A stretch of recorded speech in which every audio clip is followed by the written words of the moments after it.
Member for Kamloops North Thompson. Thank you, Mr. Speaker. Unfortunately, this is a government that processes prolific offenders and gets them back out on the street faster than the grants to try to help the businesses they're supposed to be trying to help.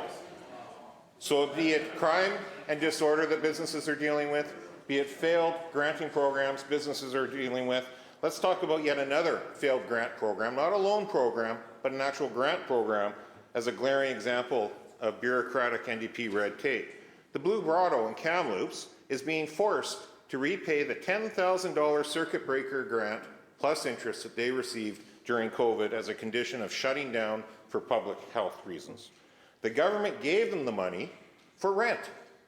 And witnessed by the fact that they're still in business a few years later, I would say they met that threshold and spent the money as it was intended to be. Yet, tangled in red tape and bureaucratic absurdity, the NDP is now clawing the $10,000 back. Meanwhile, the Premier has no problem trying to criticize the federal government about clawbacks on small businesses as it relates to the double standards around the CEBA loans. Talk about total NDP hypocrisy. Will the Premier step up and cut the red tape so small businesses that actually played by the rules aren't punished by this government? Government House Leader.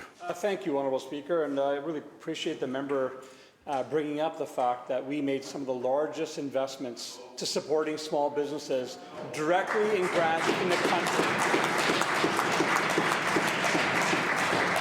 Now, Honourable Speaker, not like many other provinces, and certainly like the federal government, they decided to make loans. We decided early on that we knew it was going to be difficult for small businesses to make it through and then have to pay those loans back.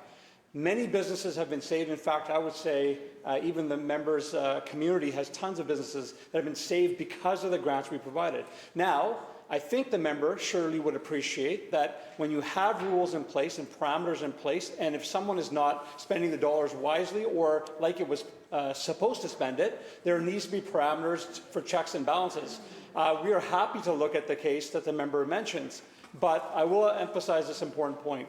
We are the leaders in economic recovery in the country because of the supports that we provided small businesses and families throughout the pandemic, and we're proud of that.